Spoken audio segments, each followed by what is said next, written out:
refleksoterapiya. Nə deməkdir refleksoterapiya? Dostlar, bu Azərbaycanda desək, iynə batırma. Bax, bunu görürsünüz əlimdə, iynə batırma. Bu, osteoxondrozu olan insanlar üçündür. İndi izah edəcəm.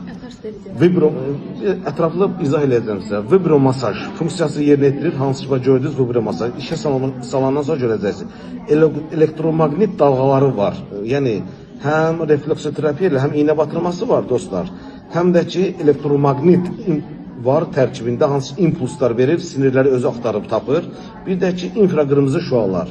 İndi mən izah edəcəm ki, nə üçün daha düzgün istifadə olunur. Dostlar, mən bunu işə salıram hal-hazırda. Cihazın burada yanıb sönmə düyməsi var. Bax, gördüyünüz kimi.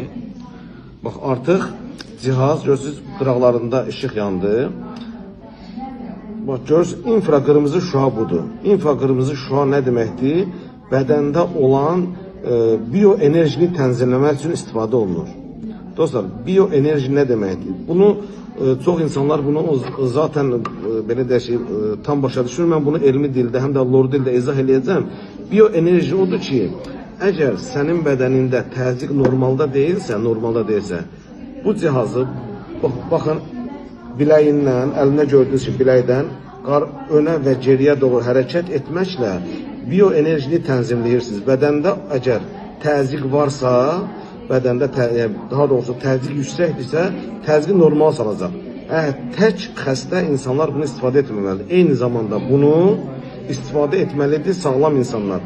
Sağlam insanda ümumi immuniteti gücləndirir, ümumi əhval-ruhiyyəni yaxşılaşdırır.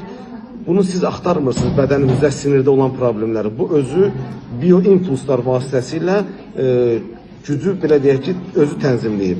Bu birinci mərhələsidir. Daha sonra, dostlar, mənim kimi saçı tökülən insanlar,